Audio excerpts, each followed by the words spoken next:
மக்களே welcome to the ஃபென்டஸ் show. இன்னைக்கு show நம்ம பார்க்க போகிறது உப்பு புளி காரம் அப்படின்ற தமிழ் வெப் சீரிஸோட ரிவ்யூ. இந்த சீரிஸ் பார்த்தீங்கன்னா டிஸ்னி பிளஸ் ஹாட் ஸ்டாரில் அவைலபிளாக இருக்கு. இந்த சீரிஸில் இப்போதைக்கு 4 எபிசோட்ஸ் தான் ரிலீஸ் பண்ணியிருக்காங்க.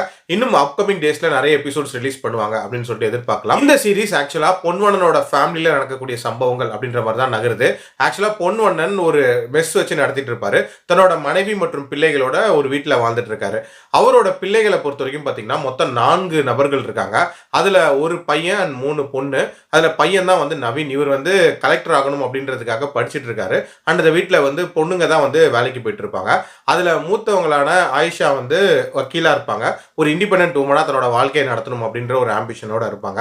அண்ட் 2வது பொண்ணு வந்து ஜிம் ட்ரெயினரா இருப்பாங்க. அண்ட் 3வது பொண்ணு வேலைக்கு ட்ரை பண்ணிட்டு இருப்பாங்க. ஸோ இப்படி இருக்கக்கூடிய இவங்களோட குடும்பத்துல ஒரே ஒரு பிரச்சனை அப்படின்றது தான் வந்து இந்த 4 எபிசோட்ஸ்ல காட்டியிருப்பாங்க. அது என்ன அப்படின்னா, இவங்களோட ஹோட்டல் இருக்கக்கூடிய பில்டிங்கை ஒரு லேடி வாங்கிட்டாங்க. அதனால வந்து இவங்க மெஸ்ஸை காலி பண்ற மாதிரியான ஒரு சூழ்நிலை இருக்கு. ஸோ யாரு வாங்கினா அதுல என்னென்ன மாதிரியான பிரச்சனைகள் இருக்கு அப்படின்றது மட்டும்தான் மெயின் கான்ஃபிளிக்டா இந்த 4 எபிசோட்ஸ்ல காட்டியிருப்பாங்க. இதை தவிர ஆயிஷாவோட லவ் ட்ராக் அப்படின்றது தனியா இருக்கும். அதே மாதிரி ஒரு பட்டிங் சீரியல் ஆர்டிஸ்ட் என்னென்ன மாதிரியான காமெடிகள் பண்றாரு அப்படின்ற மாதிரியான இன்னொரு பிளாட் இருக்கும். இந்த சீரிஸை பொறுத்த வரைக்கும் ஒரு மாதிரி பயங்கர ஃபீல் குட்டா எடுக்கணும் அப்படின்ற மாதிரி தான் இவங்க முயற்சி பண்ணியிருக்காங்க. பட் ஃபர்ஸ்ட் எபிசோட் பார்க்கும் போதே வந்து ஒரு விதமான சீரியல் டச் அப்படின்றது இந்த சீரீஸ்ல இருந்துச்சு.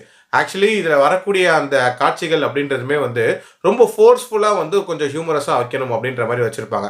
உதாரணத்துக்கு சொல்லணும் அப்படின்னா, பொன்வண்ணன் வந்து ஹோட்டல் வச்சு நடத்துகிறாரு அப்படின்றதுக்காக பேசுகிற எல்லாமே வந்து அந்த சாப்பாடு ரிலேட்டடான எக்ஸாம்பிள்ஸாக இருக்கும் அப்படின்ற மாதிரி காட்டியிருப்பாங்க. அதுவே வந்து பெரிய லெவலில் ஒட்டாமல் இருந்துச்சு. அது மட்டும் இல்லாமல் இதில் அந்த பெண் பார்க்கும் படலம், அதை சுற்றி நடக்கக்கூடிய காமெடி, இது எல்லாமே வந்து ரொம்ப சுமாராக தான் இருந்துச்சு அப்படின்னே சொல்லலாம். பட் 3rd எபிசோட்ல இருந்து ஓரளவுக்கு பிக்கப் ஆக ஆரம்பிச்சிருச்சு அப்படின்னே சொல்லுவேன். அதாவது ஆக்சுவலான பிரச்சனை, அந்த பில்டிங் வந்து ஒருத்தவங்க வாங்கிட்டாங்க, அவங்க யாரு அப்படின்ற அந்த பிரச்சனைக்குள்ள போனதுக்கு அப்புறம் மட்டும் கொஞ்சம் இன்ட்ரெஸ்டிங்கா இருந்துச்சு. அதே மாதிரி எதுக்காக ஆயிஷா வந்து பிரேக்கப் பண்ணியிருப்பாங்க தன்னோட லவ்வரை அப்படின்ற அந்த பிளாட் அப்படின்றதுமே ஒரு மாதிரி சஸ்பென்ஸ்ஃபுல்லா வச்சிருக்காங்க. அதே மாதிரி இதில் வந்து கிளிம்ஸ் மாதிரி அப்கமிங் டேஸில் என்னென்ன வரும் அப்படின்ற மாதிரி காட்டியிருக்காங்க. அதில் வந்து இந்த குடும்பத்துக்கு வந்து இன்னொரு பையன் வந்து ஜாயின் ஆக போகிறான்.